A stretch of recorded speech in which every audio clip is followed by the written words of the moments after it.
Bom dia, boa tarde, boa noite, tudo bem com vocês? Pessoal, essa aula, ela pretende ser uma bússola para que você estude a respeito do período entre guerras.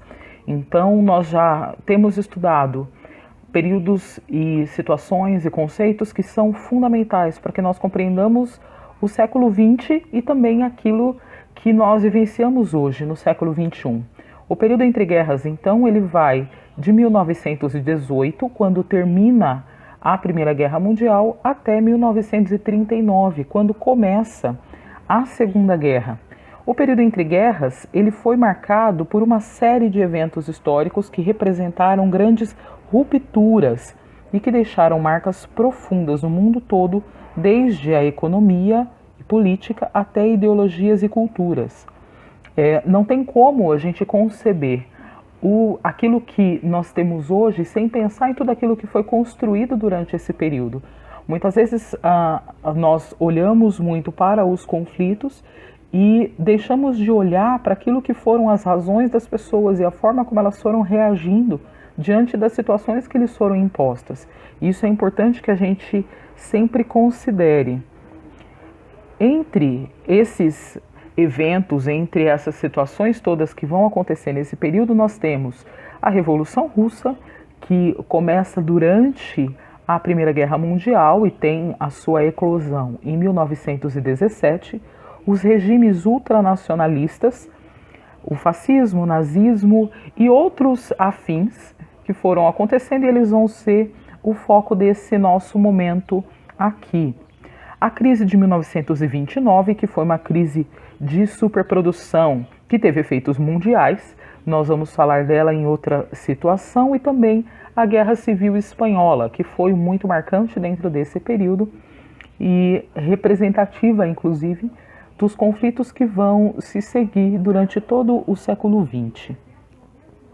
As habilidades que nós vamos focar aqui são identificar as principais características dos regimes totalitários e reconhecer o papel da propaganda de massa nas sociedades históricas. Lembrando que essas são habilidades que nós vamos começar, que nós vamos suscitar aqui para que vocês continuem desenvolvendo. Então, quando chegar no final dessa aula, é importante que você volte a essas habilidades para ver aquilo aonde você começou a caminhar, né? Não dá para a gente desenvolver completamente uma habilidade num momento como esse, de uma apresentação, ainda que fosse numa apresentação lá na escola com o professor.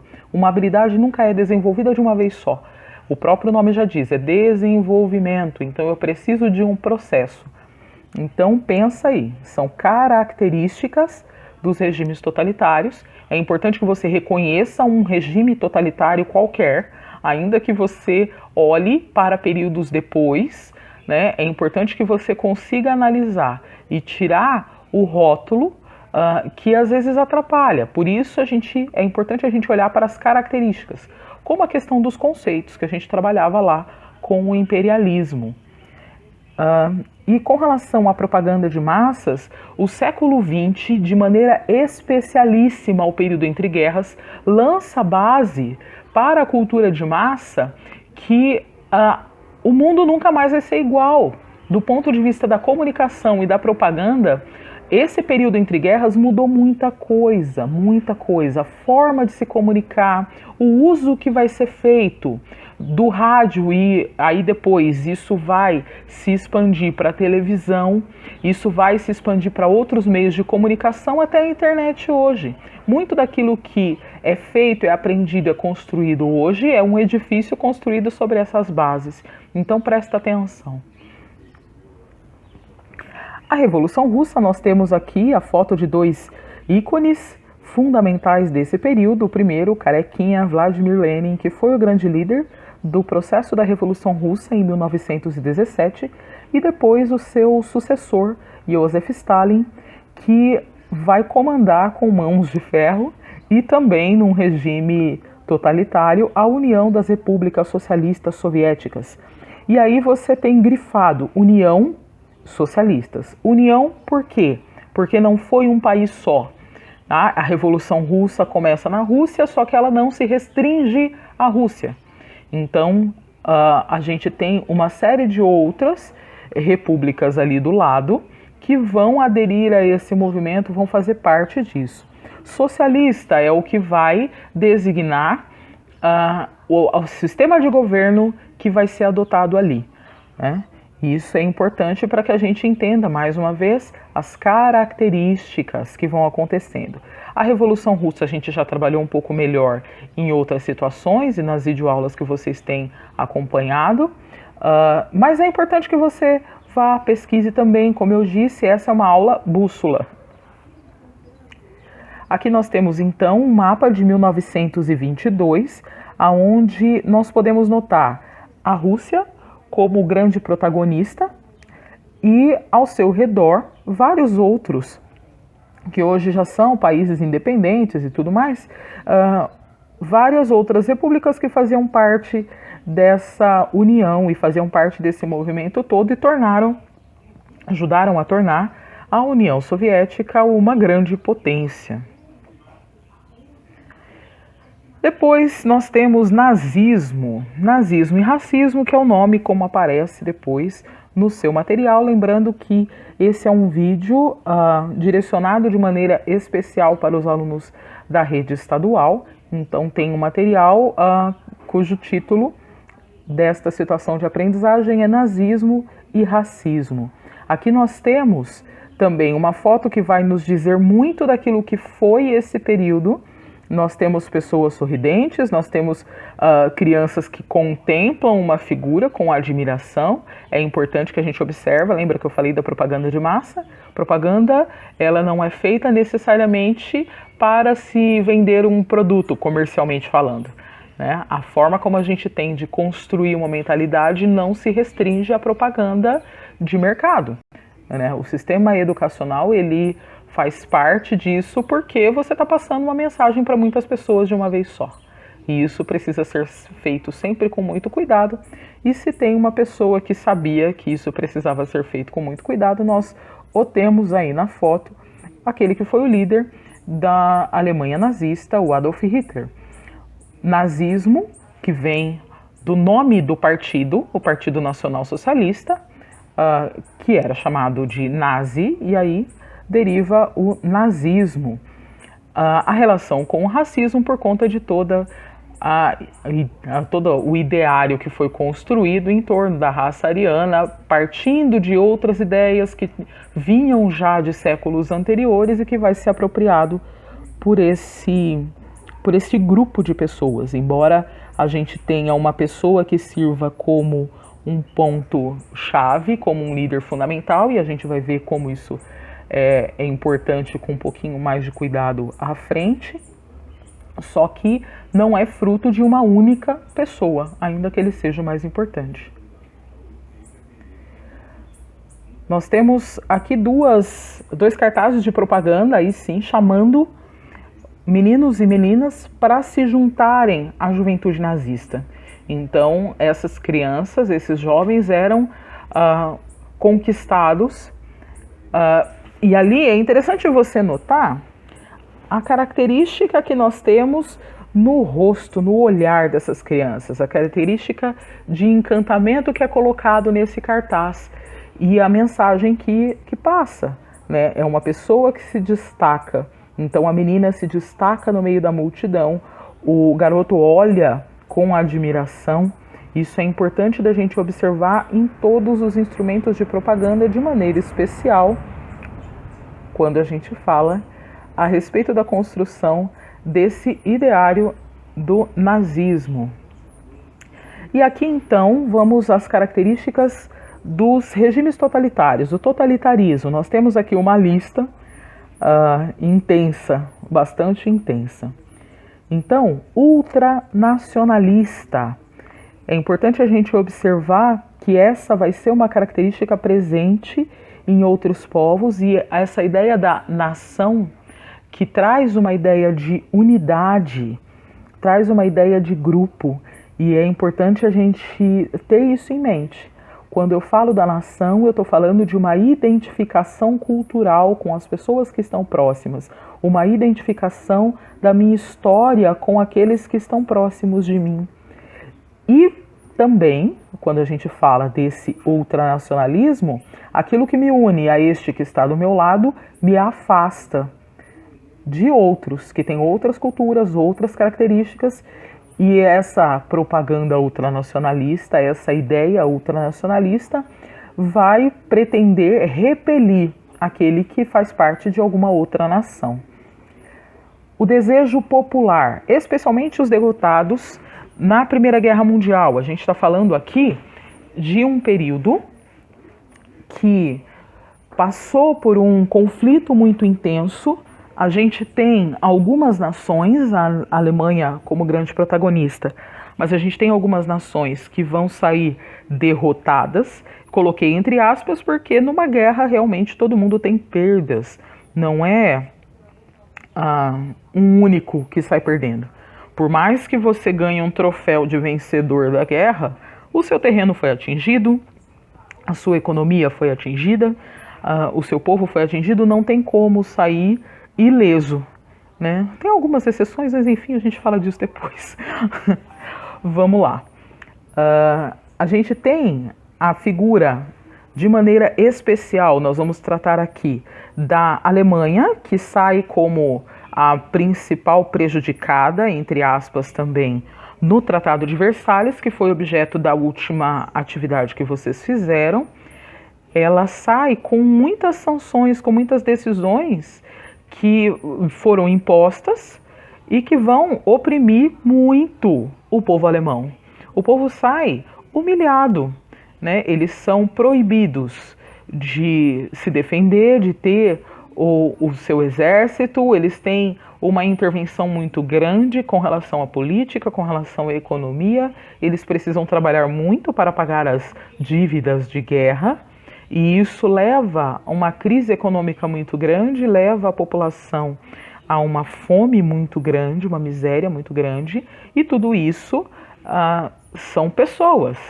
E isso a gente precisa olhar. São pessoas que não estavam nem um pouco contentes, satisfeitas com aquela situação, né? Então, um discurso que ressalte a grandeza daquele povo, que ressalte a importância que eles tiveram, que ressalte que eles são sim dignos de serem olhados e que eles têm valor, tinha um apelo muito grande, né? É importante que a gente olhe para essas pessoas e procure desenvolver ali uma empatia, né? Eles não aderiram ao ideário nazista porque eles eram maus e já sabiam de antemão que eles iam matar um monte de gente. Não é por aí, né? E muitas vezes é esse o rótulo que a gente coloca.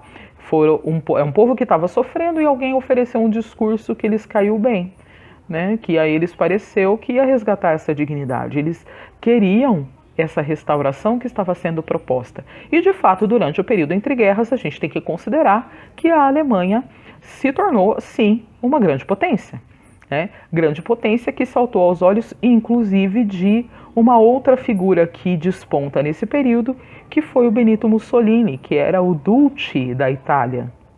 Era o grande líder na Itália e que vai trazer para nós muitas características importantes dentro desse período também. A Itália tem um momento meio complicado na Primeira Guerra, onde ela começa de um lado e acaba do outro lado e acha que vai ter um ganho X, e aí ela tem muito menos do que isso. Logo, a Itália, que tem na sua história a marca das glórias do Império Romano, isso tudo também vai atingir. A Itália vai ser importante nesse período e vai ser importante que vocês observem isso nos estudos posteriores que vocês farão. E falando desses dois personagens, a gente já lança a questão do personalismo. O totalitarismo, ele é personalista, é o culto à pessoa do estadista.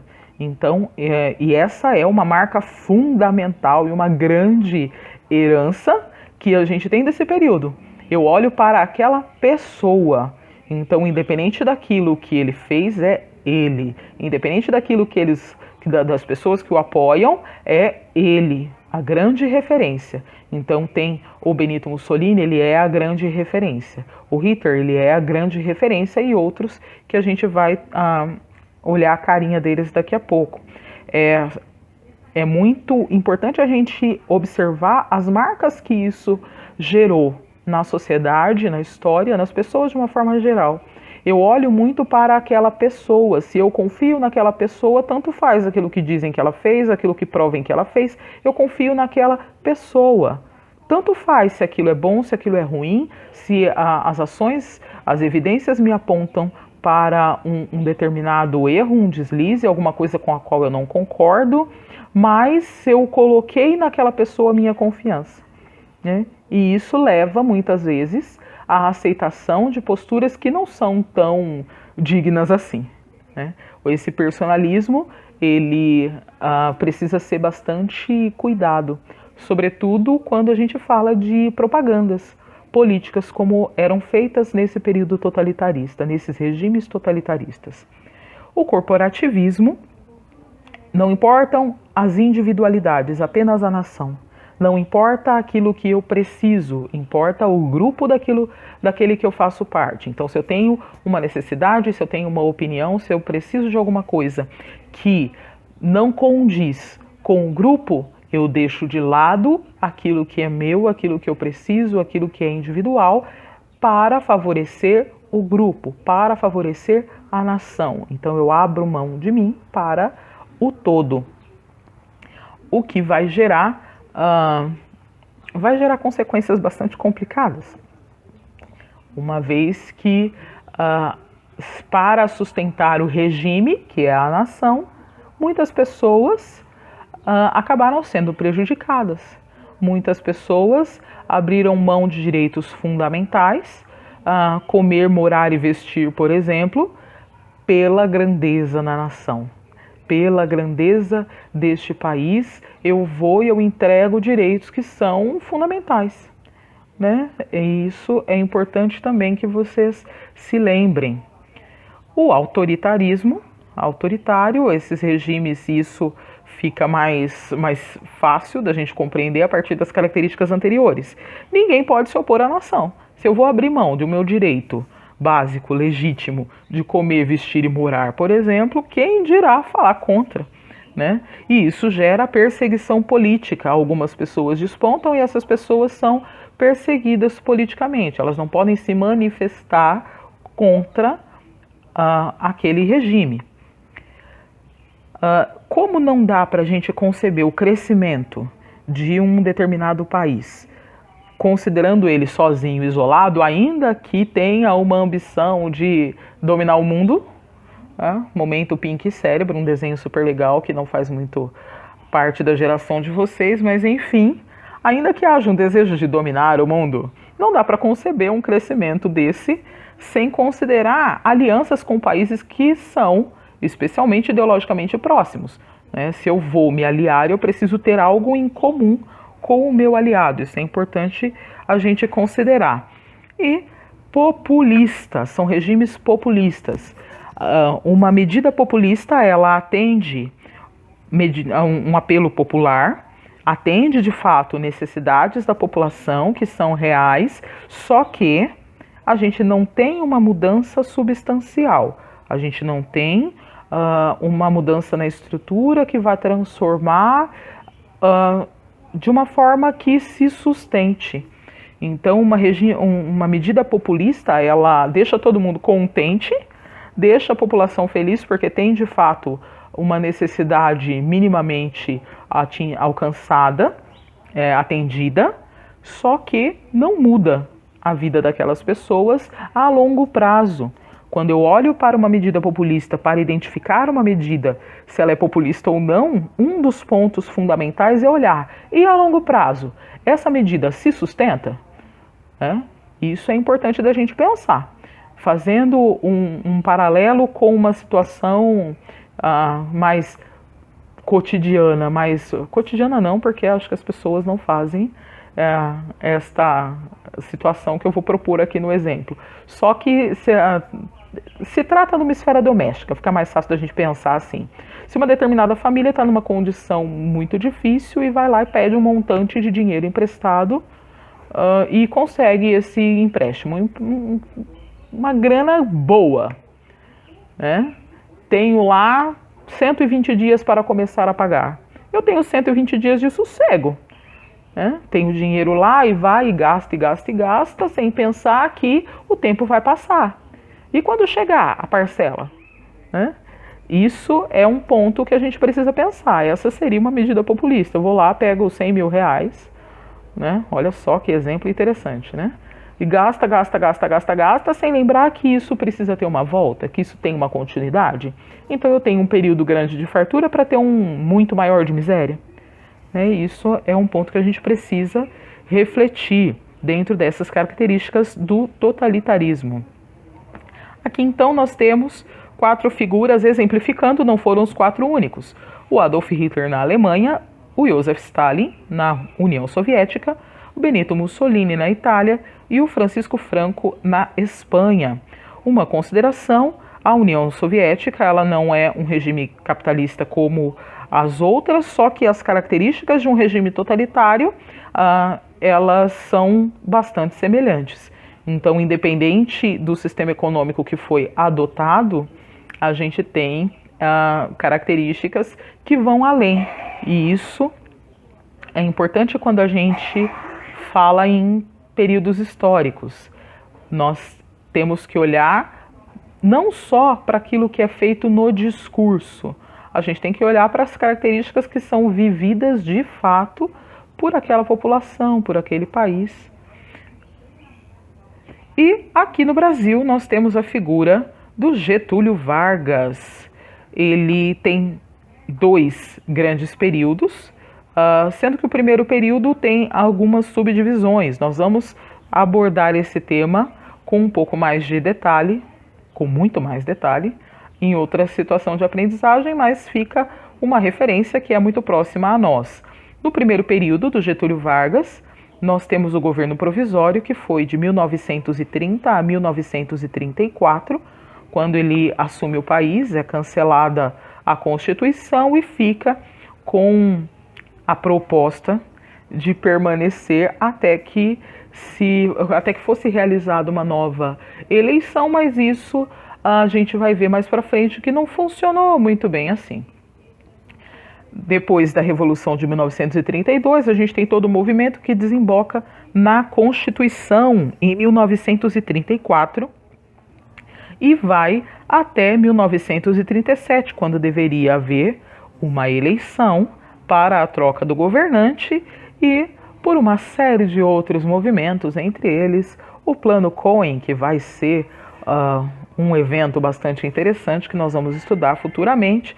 Nós temos o Estado Novo, que vai durar até 1945, e aí sim com características muito mais marcantes, totalitárias.